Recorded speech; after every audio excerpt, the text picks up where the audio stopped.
astl.tv.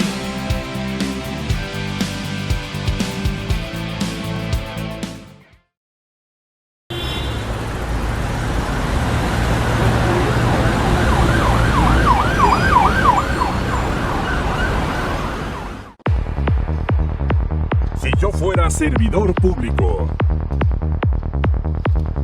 Un programa de análisis, participación e información ciudadana.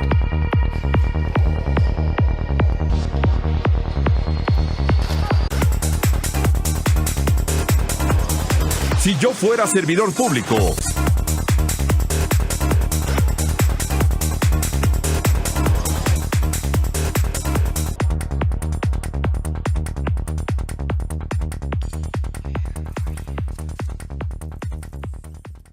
¿Qué tal, amigos? ¿Cómo están? Es un gusto que nos esté acompañando semana con semana en este espacio de participación ciudadana. Mi nombre es Miguel Muñoz y estamos en Si yo fuera servidor público a través de la pantalla de astl.tv. Muy contentos de estar con ustedes y en esta primera hora vamos a platicar con dos aspirantes a ocupar la silla del Ombudsman Nacional, es decir, de la Comisión Nacional de los Derechos Humanos. Bueno, inclusive, ¿cuánto ha hablado el presidente de México, Andrés Manuel López Obrador, de esta comisión? Inclusive la ha despreciado. Inclusive algunos analistas políticos hablan de su posible desaparición. Bueno, vamos a hablar de eso y muchos temas más con los aspirantes, no sin antes recordarles cuáles son nuestras vías de comunicación. Es @Miguel Muñoz News y también @ASTL_TV, completamente en vivo, plataforma www.astl.tv.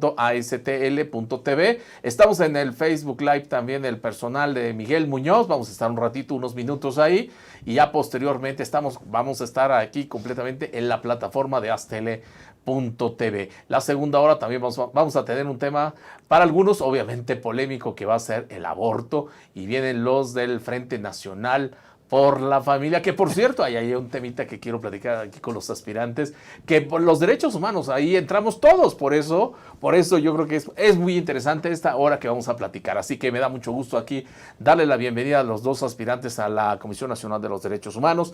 Inicio aquí, no es por preferencia, no vayan a empezar con mal pensados, sino el que tengo aquí a mi derecha, que es Sergio Segreste. ¿Cómo estás? Hola, ¿qué tal, Miguel? Bien, Mauricio, encantado de compartir este espacio contigo. Igualmente. Y con muchas ganas de poder externarle a tu público la intención y el interés que tenemos por ocupar tan honrosa posición.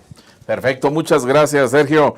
Bueno, vamos a presentar ahora a Mauricio Clemente Buitrón. ¿Cómo estás? Gracias, antes que nada, gracias por la invitación, Miguel, gracias a tu audiencia por permitirnos expresar y manifestar lo que tenemos en puerta, ¿no? Y tratar de llegar a ser el defensor del pueblo. Me parece muy bien. Bueno, a ver, vamos a empezar, como dicen algunos, con el principio. ¿Hay derechos humanos en México, en la práctica? ¿Cómo ves, Sergio? Bueno, sí, desde luego. Ajá. Mira, yo te quiero dejar muy claro qué son los derechos humanos. A ver, venga. Hay dos corrientes doctrinales que hablan de este tema de los derechos humanos. Uh-huh. El Dios naturalismo o el derecho natural, que los derechos humanos se vuelven ser los derechos inherentes a la persona. Por el simple hecho de ser persona, uh-huh, de ser un ser humano, ya tienes consigo derechos.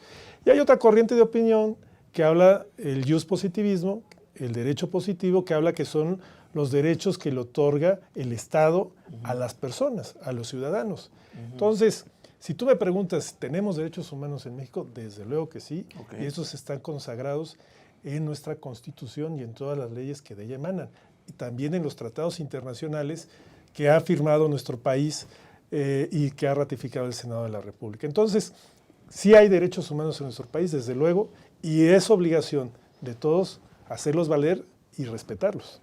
De acuerdo, Mauricio. Es correcto lo que comenta Sergio. El principal promotor y protector de los derechos es el Estado en este caso, ¿sí? Todos tenemos lo que dijo, nosotros le llamamos derechos civiles, derechos políticos, que es el hecho de que naces, tienes nacionalidad, tienes ya un nombre, con tu crecimiento puedes optar por el matrimonio, tener hijos, juntarte, votar, ser votado, inclusive defenderte en caso de que estés en un problema legal. Y los otros derechos que son los que comenta Sergio, en donde interviene ya más la estructura, la economía, la política de un gobierno, los derechos económicos, los derechos sociales, los derechos ecológicos que tenemos, los derechos culturales. Ahí viene el trabajo, el deporte, la educación, la seguridad pública. Todos esos factores son ya inherentes a la capacidad de gobierno que tengas en este país, ¿no? De acuerdo. Desde lo que fue la instauración, la fundación de esta Comisión Nacional de los Derechos Humanos en nuestro país, hemos tenido avances. ¿Cómo lo ven ustedes, Sergio? Bueno, definitivamente sí hemos tenido avance. Ajá. El órgano defensor de los derechos humanos empezó como una simple dirección general o una dirección de área en la Secretaría de Gobernación y esta ha venido avanzando. En 1990 era un organismo desconcentrado de la Secretaría de Gobernación, Cierto. luego se volvió un organismo descentralizado y hoy tenemos un organismo autónomo constitucional. Entonces, sí, definitivamente ha avanzado y también te comento, en el 2011 hubo una importantísima reforma en materia constitucional sobre el tema de los derechos humanos que alcanza ya la desaparición de las garantías individuales para volverse derechos humanos. Es decir, los derechos fundamentales que tiene nuestra Constitución ya son los derechos humanos, no las garantías individuales. Que eso fue una reforma que eleva a un nivel y que permite que hasta el Poder Judicial pueda defender derechos y garantías de las mexicanas y de los mexicanos. Es decir, desde luego los puedes defender, pero es decir, ya defiende derechos humanos como tales. Ajá. Entonces, yo creo que fue un avance muy importante en el 2011 respecto a las reformas constitucionales. Y hoy por hoy debemos de hacer valer más este organismo que tanto trabajo le ha costado a los mexicanos. Tiene que ser un órgano que precisamente esté para defender las necesidades y requerimientos del pueblo. Y en ese sentido, yo creo que vamos avanzando más. Se requiere actualizar. El organismo requiere ahora estar acorde con los retos y las necesidades que está planteando la sociedad mexicana. Hay nuevas circunstancias en nuestro país, hay nuevas circunstancias que implican una posición más decidida por parte de la Comisión Nacional de los Derechos Humanos. Y precisamente esa es mi aspiración, que si nos dan oportunidad de poder ostentar y llegar a ocupar este honroso cargo, podamos defender las necesidades reales y quitar esa imagen que tiene la comisión de que nada más defiende a los delincuentes, que realmente defienda los derechos de las víctimas. Eso es lo más importante. Mauricio, fíjate que Sergio me quitó las palabras de la boca, pero bueno, lo retomo un poquito. Hay una percepción, sí, por una parte de la sociedad y con mucha justicia, Sí. de que la comisión no hace absolutamente nada por los grupos más vulnerables de este país. Así Y no es. son los tradicionales de que sabemos que tienen un foco mediático impresionante. No, hay algunos que no tienen foco mediático y no tienen absolutamente nada.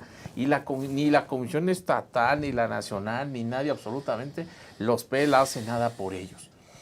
Sí. ¿Cómo hacer para cambiar esa percepción?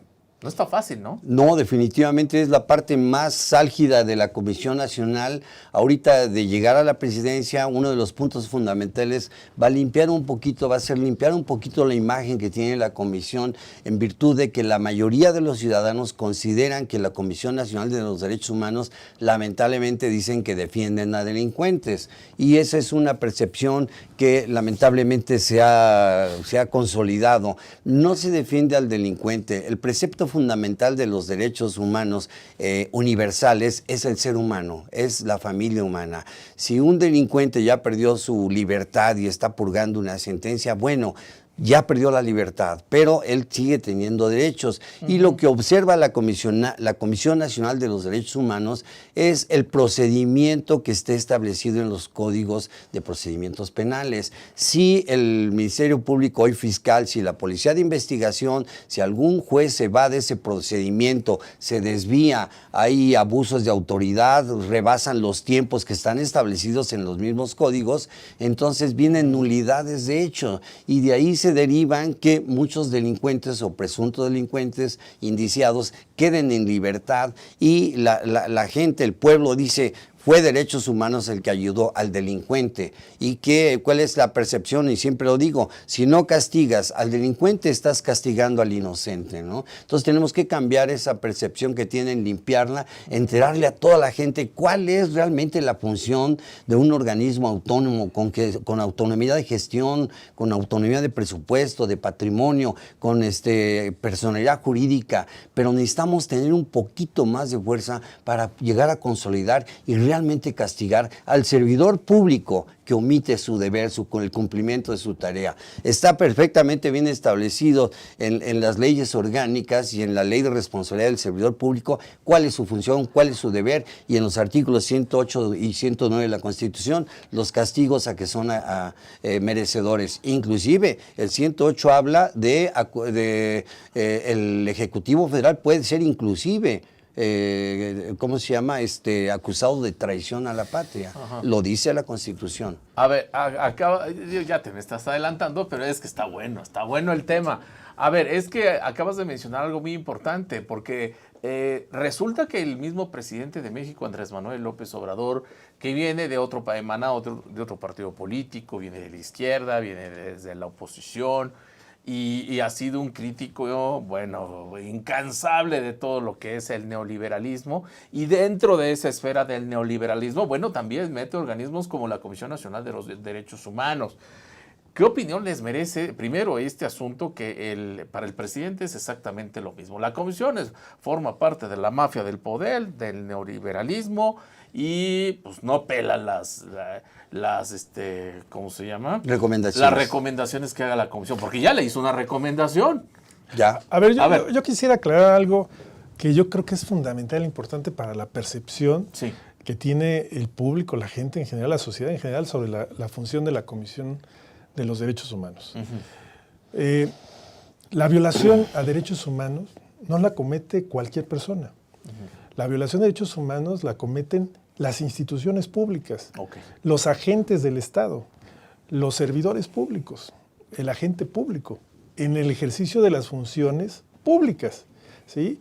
Hay una máxima en el derecho que establece que los servidores públicos deben de hacer lo que la ley establece y están obligados a hacer lo que las leyes les determina. Uh-huh.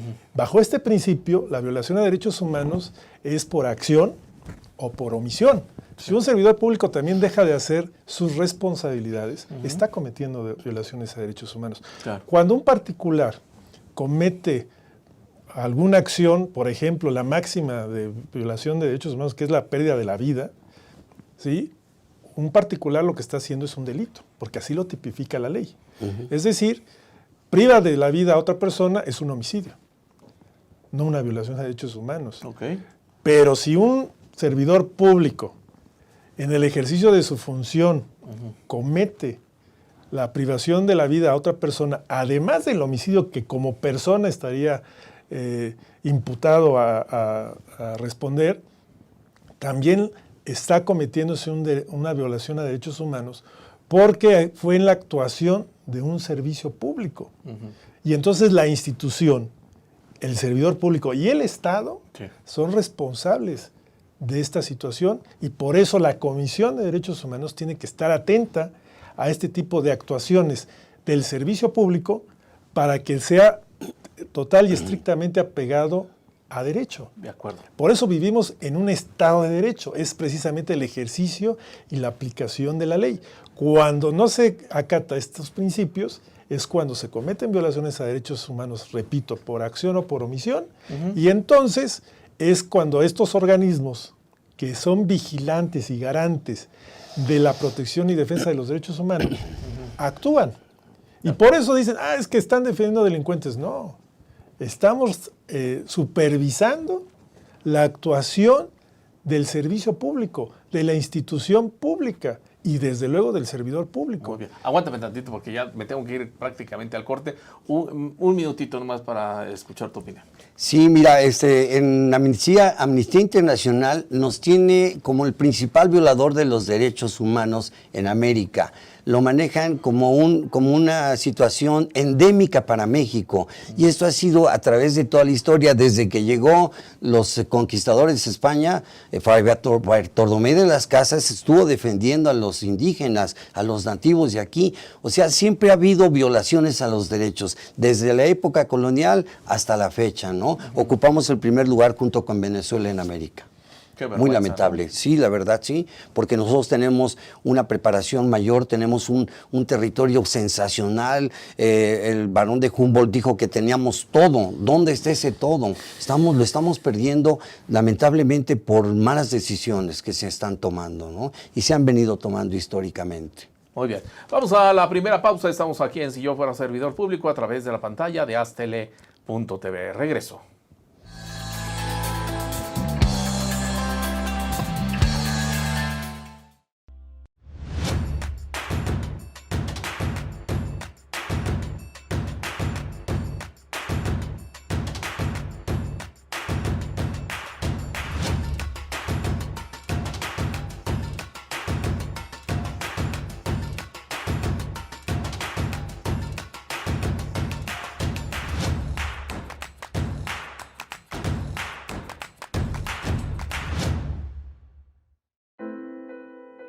Fue en estas aulas y en estos pasillos que durante más de 4 años y medio tuve la oportunidad de adquirir conocimientos, cultivar buenas amistades y reforzar valores que rigen mi vida.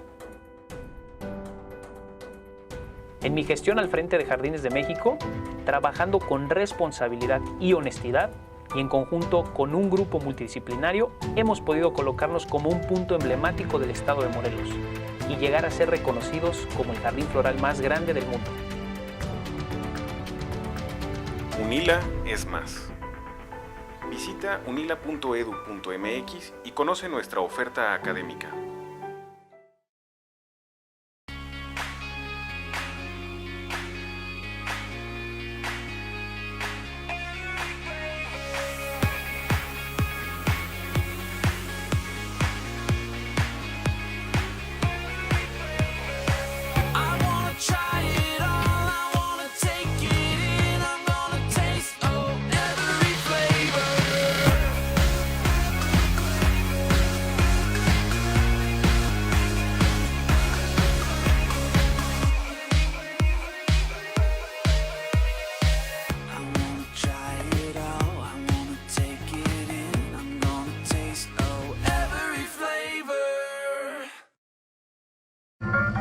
¿Cómo te fue?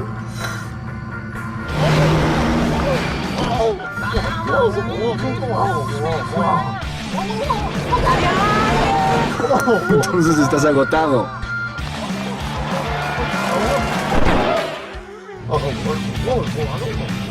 Rehidrátate con el balance perfecto de agua, glucosa y electrolitos y recupera el equilibrio en tu cuerpo. Electrolit, hidratación total, científicamente hidratante. Consulta a su médico.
aztele.tv platicando con dos aspirantes a ocupar la silla de la Comisión Nacional de los Derechos Humanos. A ver, señores, platiquen un poquito ya entrando en materia de lo que es la aspiración que tienen.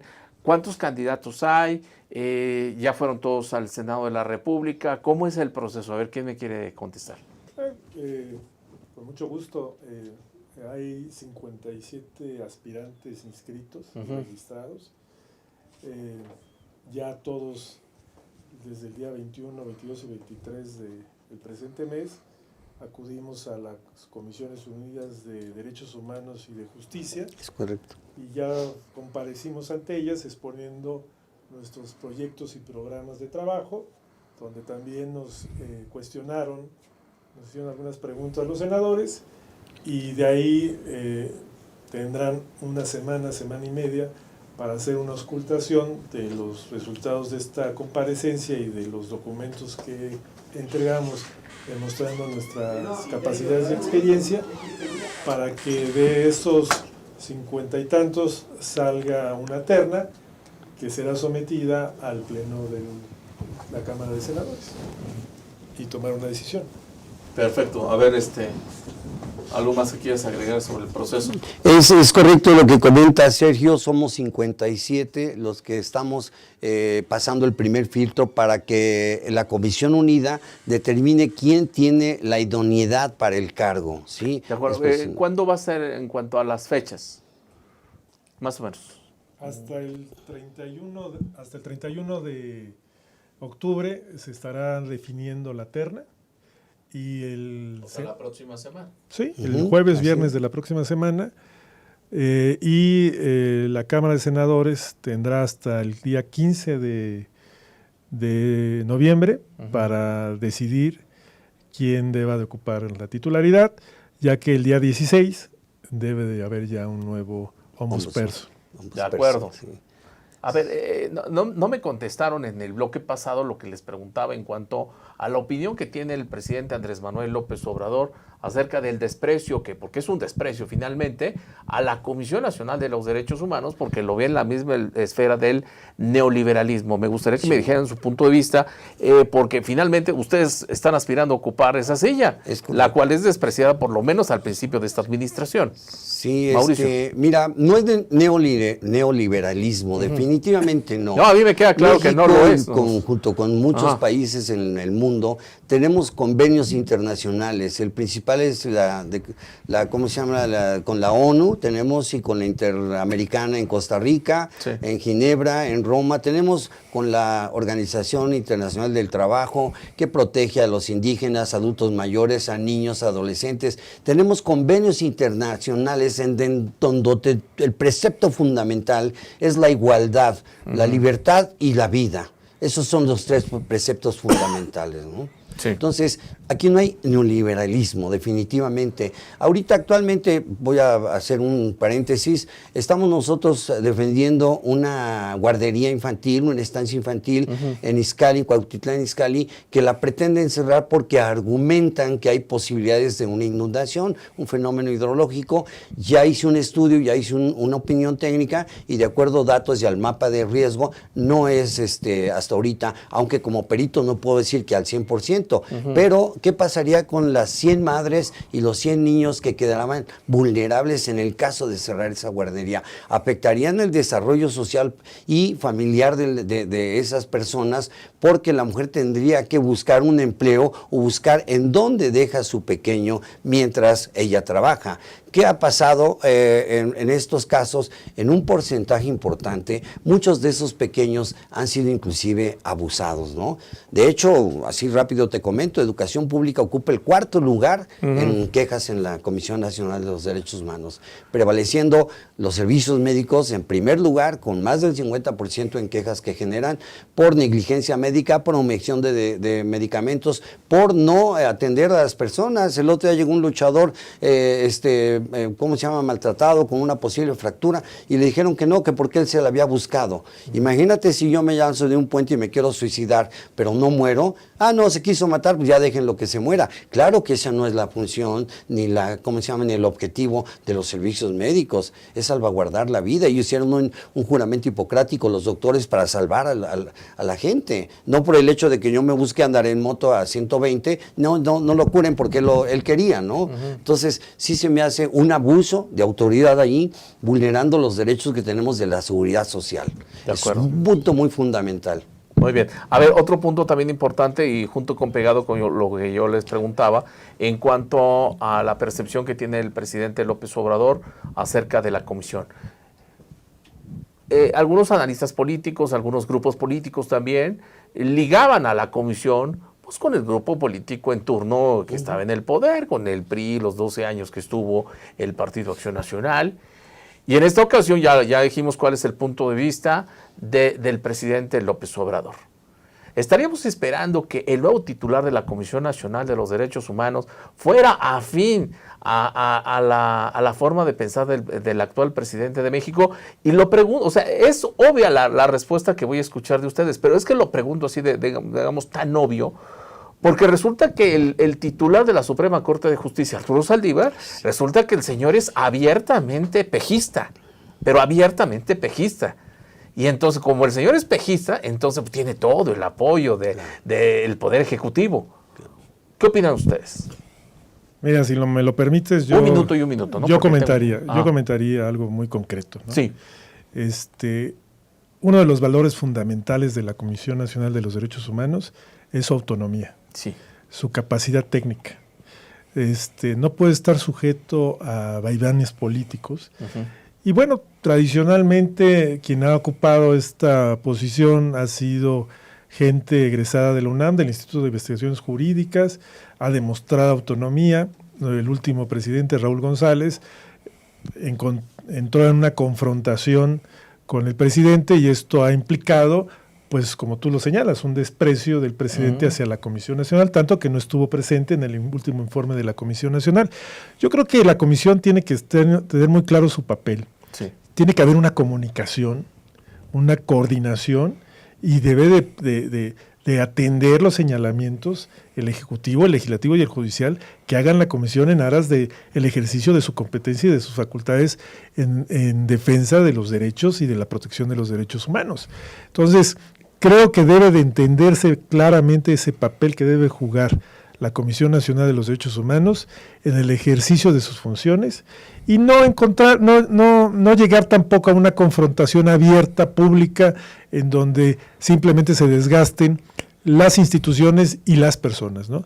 La Comisión no es un ente político, es un ente con claras facultades y competencias que está en favor y debe de estar en favor de la sociedad en general, del pueblo, de las víctimas de los delitos, de las víctimas de violaciones a derechos humanos. Muy bien.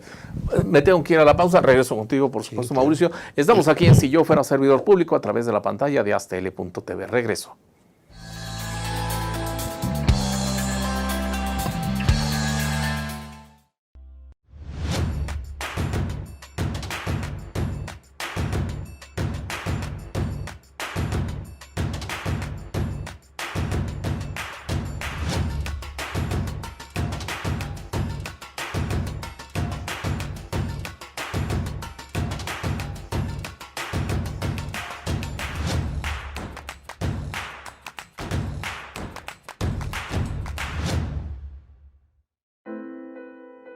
Fue en estas aulas y en estos pasillos que durante más de 4 años y medio tuve la oportunidad de adquirir conocimientos, cultivar buenas amistades y reforzar valores que rigen mi vida.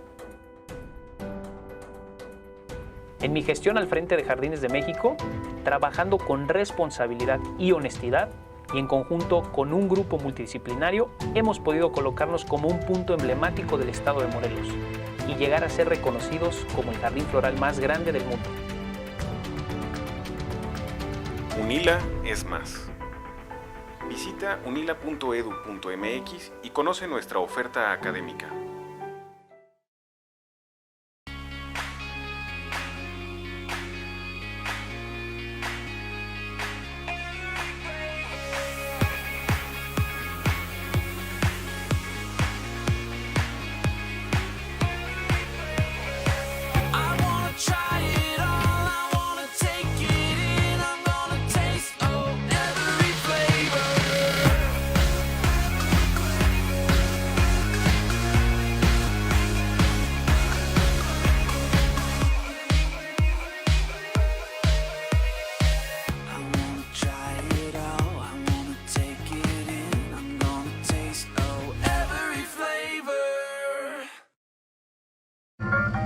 ¿Cómo te fue?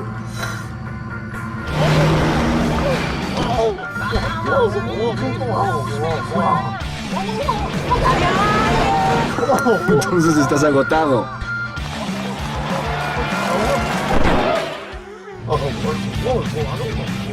Rehidrátate con el balance perfecto de agua, glucosa y electrolitos y recupera el equilibrio en tu cuerpo. Electrolit, hidratación total, científicamente hidratante. Consulta a su médico.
Ya estamos de regreso aquí en Si Yo Fuera Servidor Público a través de la pantalla de Aztele.tv, platicando con dos candidatos a dirigir la Comisión Nacional de los Derechos Humanos. A ver, empiezo con Mauricio Buitrón porque te faltó tu intervención. Pero a ver, vamos a entrar de lleno. ¿Por qué crees que tú tienes así el perfil para ser el próximo titular de la Comisión Nacional de los Derechos Humanos? Así, en pocas palabras. Bueno, te voy a decir por qué tengo el perfil. Aunque la ley dice que preferentemente tiene que ser un licenciado en Derecho, yo soy ingeniero arquitecto. Mi preparación académica tiene una visión y una misión: resolver los problemas. Y yo estoy seguro que con mi carácter, mi fuerza, el empeño, el empuje que tengo, el desarrollo que he tenido ayudando a mucha gente, apoyando a mucha gente, sobre todo gente muy vulnerable, el albañil, el indígena, es lo que me ha puesto en este lugar. Yo no llego aquí por ningún equipo político. Aquí es bien importante tocar eso. La ley dice que 2/3 partes del Senado de la República van a determinar quién es el próximo ombudsperson del nacional, ¿no? Entonces, si vemos que se compone una gran mayoría por un grupo de político, podríamos pensar que ahí está la decisión, ¿no? Por eso el cabildeo es bien importante y la opinión de la gente, posicionarnos para que la gente conozca. En mi caso, como ingeniero arquitecto, voy a hacer innovación y voy a hacer reingeniería. Y en esta mano voy a tener las leyes y esta otra mano en el corazón, y siempre abierta para coordinar, como dice Sergio. Comisión Nacional está en medio. Aquí está el Estado, aquí está el gobernado y aquí está Comisión Nacional. Una situación muy difícil que para que trabaje conjuntamente tenemos que unir a ambos sectores. Claro. Porque si no, este país va a seguir en decadencia. Muy bien. Sergio. Bueno, igual. Me considero que tengo la capacidad, los conocimientos y la experiencia suficiente como para poder aspirar a desempeñar este cargo. Yo ya fui ombudsman en el estado de Oaxaca. En el ejercicio de esa función fui vicepresidente de la Federación Iberoamericana del Ombudsman. Por primera vez un mexicano ocupó tan digno cargo y me permitió conocer experiencias no solamente a nivel nacional o en mi estado, sino también a nivel internacional. Entonces, esto me ha permitido tener una visión de lo que debe de ser la Comisión Nacional de los Derechos Humanos y el trabajo y el papel que debe desempeñar. Muchas de las actividades que desarrolla actualmente la Comisión Nacional es reactiva. Yo soy un convencido de la prevención y creo que la prevención es fundamental para evitar violaciones a derechos humanos. De hecho, si tú me lo permites, me acaban de publicar una obra que es una herramienta de trabajo para las autoridades municipales. Esta, ¿no? Exactamente, el Manual Básico de Derechos Humanos para Autoridades Municipales, actualizado al 2019, que permite a los servidores públicos, que son la primera autoridad contacto con la gente, pues que tengan esta herramienta de trabajo y que les permita, dentro de su actuación, evitar violaciones a derechos humanos. Es un manual básico, vaya, con conceptos y elementos sencillos y fundamentales que requiere una autoridad municipal. ¿Cuántas veces las autoridades municipales toman posiciones de sus cargos y no tienen ni idea Exacto. de lo que son los derechos humanos? Menos si en su actuación van a violar o no derechos humanos. Por eso consideré fundamental e importante contar con una herramienta de trabajo como esta. Por eso te reitero mi postura de la visión que tengo de lo que debe ser la Comisión Nacional de Derechos Humanos.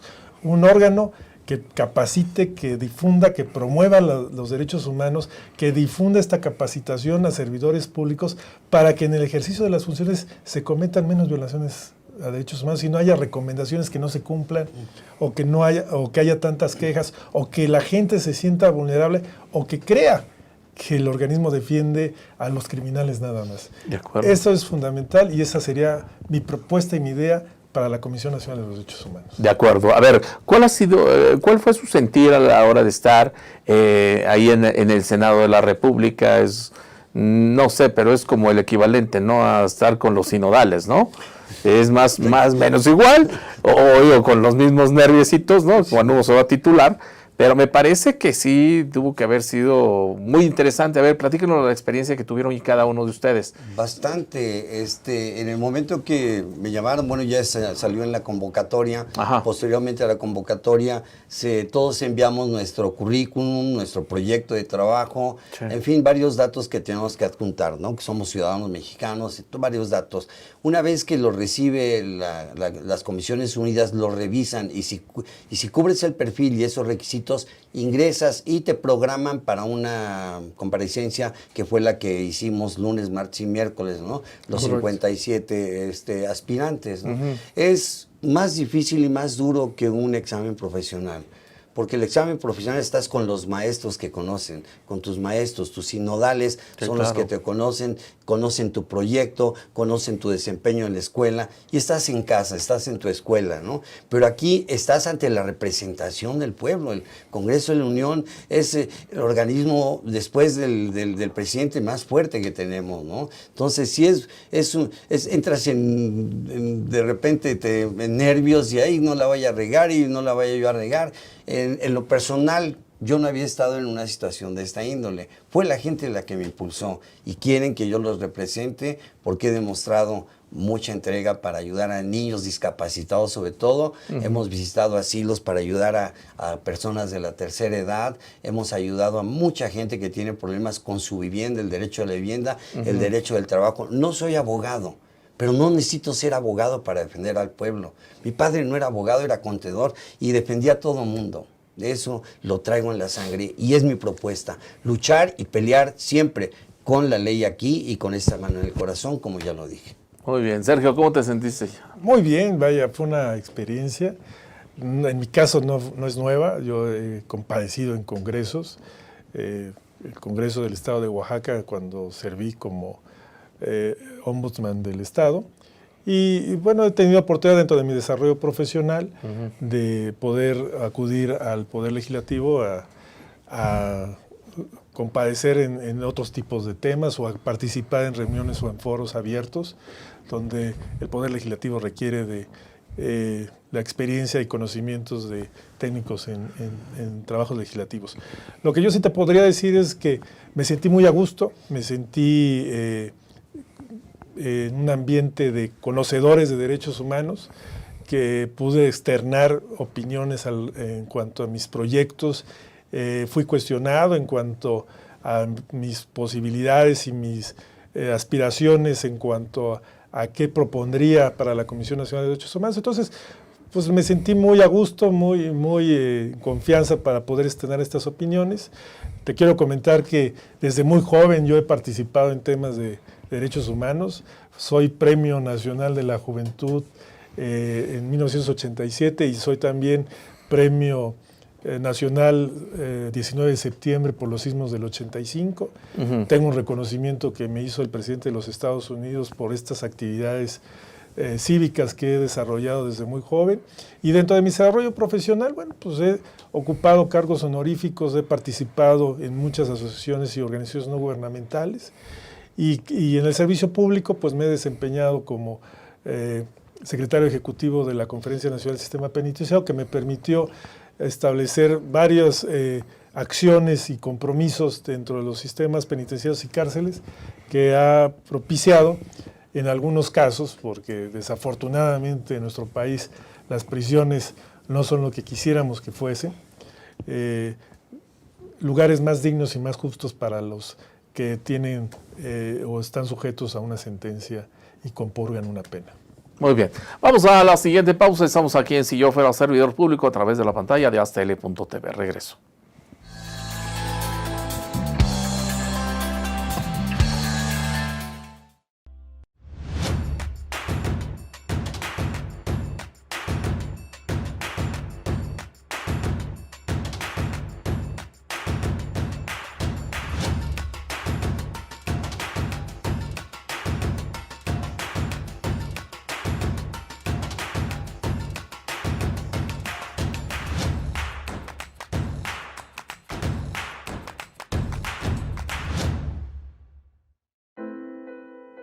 Fue en estas aulas y en estos pasillos que durante más de 4 años y medio tuve la oportunidad de adquirir conocimientos, cultivar buenas amistades y reforzar valores que rigen mi vida. En mi gestión al frente de Jardines de México, trabajando con responsabilidad y honestidad, y en conjunto con un grupo multidisciplinario, hemos podido colocarnos como un punto emblemático del estado de Morelos y llegar a ser reconocidos como el jardín floral más grande del mundo. UNILA es más.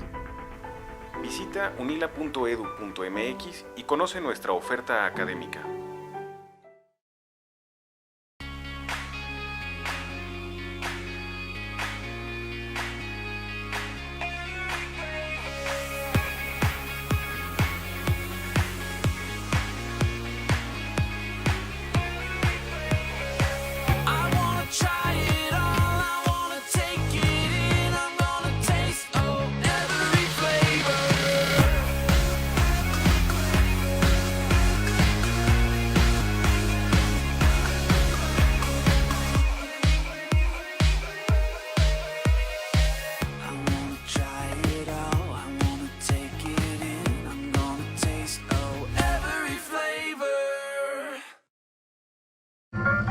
¿Cómo te fue?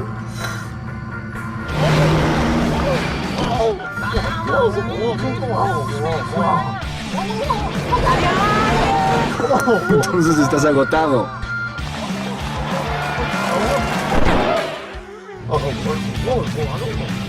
Rehidrátate con el balance perfecto de agua, glucosa y electrolitos y recupera el equilibrio en tu cuerpo. Electrolit, hidratación total, científicamente hidratante. Consulta a su médico.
Ya estamos de regreso en la última parte de Si Yo Fuera Servidor Público a través de la pantalla de astl.tv. Bueno, estamos en los últimos minutos del programa y como todo candidato, pues quiere que tener ¿cómo dice? El mejor ángulo, el mayor tiempo posible, las preguntas más tranquilas. Así que en estos últimos minutos, ¿qué les parece si los dejo para que me digan lo que quieran? O sea, si quieren seguir hablando de su perfil, quieren seguir promocionándose, es el momento. A ver, primero Sergio.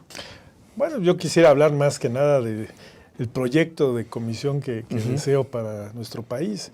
Yo aspiro si es que el Senado me elige para esta responsabilidad, hacer un organismo más eficiente, más eficaz, más amable, más ágil. Cierto es que cuando uno va a presentar una queja ante el organismo, pues se encuentra con un aparato burocrático, con tiempos procedimentales, y precisamente se creó la comisión para evitar eso. Vaya, no es un sistema no jurisdiccional. Entonces tiene que ser ágil, sencillo, claro, abierto, cordial, que la gente se sienta apapachada, que se sienta que llegó a su casa y que lo están atendiendo como debe de ser, como aspira que sea. Entonces, además de la prevención, y que implica promoción y difusión de los derechos humanos, pues también deseo que de este organismo se simplifique todos sus procedimientos, que sientan la mano amable, que las víctimas de violaciones a derechos humanos sientan que están precisamente con su defensor y que va a ir con él de la mano para poder resarcir esos derechos, para lograr una indemnización en caso de que sea necesario, y que aquellos servidores públicos que violentaron sus derechos humanos pues reciban las sanciones correspondientes y no nada más se conformen con la emisión de una recomendación. No, yo creo que la conciliación es fundamental, es un paso primordial antes de llegar al último paso, que es la recomendación. Y que las recomendaciones tengan también un procedimiento en el que se les permita entonces que sean eficaces. O sea, no nada más va a emitir una recomendación, sino que verdaderamente se cumpla. Claro. Y ese es un trabajo que se va a tener que desarrollar coordinadamente con el Poder Legislativo para que se adecúe la norma y que estas recomendaciones puedan ser atendidas debidamente una vez que sean emitidas. La recomendación trae como respaldo una investigación científica seria de peritos que cuenta la comisión. Entonces es fundamental que cuando se emita una recomendación es porque se tienen ya todos los elementos suficientes y necesarios para que sea acatada por los órganos del Estado. En ese sentido, pues tendrá que ser el Poder Legislativo el que emita un procedimiento para que esa recomendación sea cumplida hasta sus últimas consecuencias y que sean resarcidas las violaciones a derechos humanos, evitando en todo momento que vayamos ante la justicia regional, o sea, la Corte Interamericana de Derechos Humanos o a la Comisión Interamericana de Derechos Humanos a ventilar un caso en contra del Estado mexicano. Yo creo que es fundamental resolver todos los problemas en nuestro país y dar ejemplo a nivel nacional e internacional que en México se resuelven este tipo de problemas y, como decía Mauricio, evitar que seamos un país considerado como de los más violadores en derechos humanos. Exacto. Mauricio. Sí, mira, te comento, yo quiero ir al grano. Lo que comenta Sergio es muy real y es correcto, pero yo quiero enfocarme ahorita a cuál es la problemática real actualmente, las quejas. El último informe hablaba de 7,000 quejas, no son 7,000, son miles. Lo que pasa es que el mismo procedimiento dice que cuando un niño inclusive puede formular su queja, porque no lleva un formalismo jurídico, un niño puede formular su queja. Pero si esta queja no es confirmada antes de 3 días, ahí queda. Entonces eso nos genera también, la gente va a decir, no, pues les valió gorro. Cuando la gente no puede realmente atender, ir a ratificar su queja, la queja queda fuera ya de ese plan, ¿no? Entonces vamos a buscar un esquema donde no quede fuera, darle continuidad y darle seguimiento, ¿sí? Lo que te iba a comentar en cuanto a los derechos humanos, es bien importante conseguir dentro de toda la mejora, como platica en el libro de Sergio, buscar un esquema de selección precisa del servidor público. Aquí Derechos Humanos ve a la autoridad, al servidor público, al ciudadano, inclusive el extranjero, ¿sí? Aquí entran también la población penitenciaria. Tenemos más de 200,000 hombres y mujeres en 267 cárceles en en todo el país, que son muy vulnerados en sus derechos, ¿no? Es un punto muy álgido. Entonces, quiero enfocarme a todas esas quejas que ahorita están. En primer lugar, las cuestiones médicas. Segundo lugar, nuestras Fuerzas Armadas, Policía Federal, Guardia Nacional, inclusive hoy la Policía de Inmigración por la gran afluencia que tenemos de inmigrantes, ¿no? Abusos de autoridad. Esos dos son los esquemas principales que quiero enfocarme para, en coordinación con esas dependencias, irlas subsanando. No vamos a desaparecernos, no podemos decir que vamos a acabar y que derechos humanos va a ser único. Es muy difícil, traemos esto, un genoma, traemos lamentablemente esa burocracia del abuso, esa burocracia del poder, esa burocracia de que yo soy el jefe y yo soy el que mando, ¿no? No, tenemos que coordinar para que el público respete al servidor público y el servidor público con más obligación respetar al ciudadano. Muy bien. Eso me voy a enfocar en mi proyecto. Muy bien, pues les agradezco mucho a los dos que nos hayan acompañado aquí en el foro de Aztele.tv. Les deseamos todo el éxito del mundo y esperemos que si alguno de los dos queda, pues nos tome la llamada, ¿no? Tenlo por seguro. Mínimo, ¿no? O sea, que nos salude. No, y que nos vuelvas a invitar. Ah, no, claro, verlo por un hecho, ¿no? Bueno, Y que me tomen la llamada y que acepten, ¿no? Desde luego. es. Bueno, Está el compromiso. bueno, muchas gracias, Sergio. Al contrario, Miguel, gracias. Mauricio, Bien, gracias muchas a ti, gracias. gracias a ti. Y gracias a todos la nuestros conversación. amigos que nos siguieron Gusto en aquí en conocerte. Aztele.tv. Siga, por supuesto, en la programación porque tenemos otro programa muy interesante. Aztele.tv.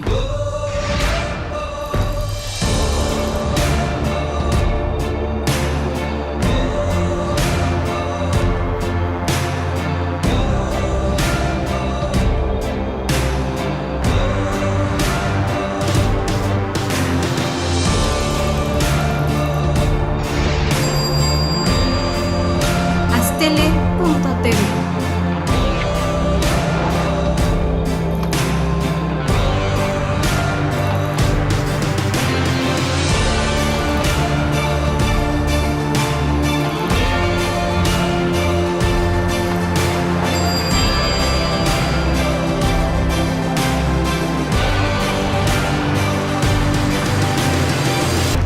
Aztele.tv.